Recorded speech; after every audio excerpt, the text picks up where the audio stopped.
Magandang araw mga suki! Welcome na naman sa panibagong araw ng buhay ko. Ngayong araw nga pala guys ay kwentong knuckle bearing na naman tayo.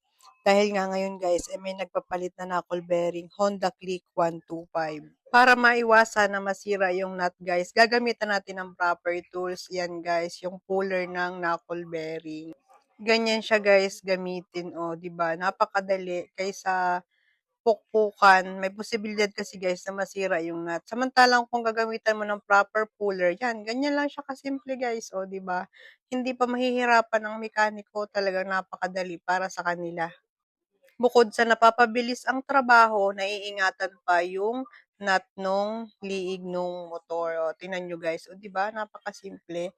Walang kahirap-hirap tanggalin ng mekaniko yung knuckle bearing. Samantalang kung mamanu-manuhin mo yan guys, Diyos ko, napakatagal, talagang kailangan pukpukan bago matanggal. Ay kung ganyan guys, oh, ganun lang siya kasimple, talagang mabilis lang. Sa panahon ngayon guys, dahil nag-upgrade ang mga motor, kinakailangan natin sumubay sa pag-upgrade din ng tools. Siyempre dapat kinakailangan talaga gagamitan na natin ng mga proper tools para mapadali ang trabaho ng mekaniko. At the same time, naiingatan yung mga motor. Alam niyo ba guys, kahit medyo magastos ang mag-upgrade din ng mga tools, pero dahil diyan tayo kumikita, normal na tayo ay mag-upgrade talaga at para mapadali talaga yung trabaho.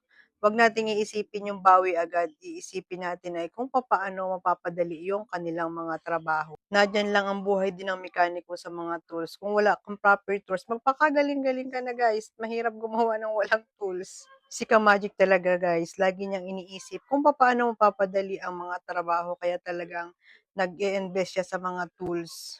At ayan nga guys, dahil may proper tools, mabilis lang natapos magpalit ng knuckle bearing, hindi katulad dati na napakatagal bago matapos. At yun lang muna guys for today's video. Sana may natutunan kayo sa video na ito. Maraming salamat!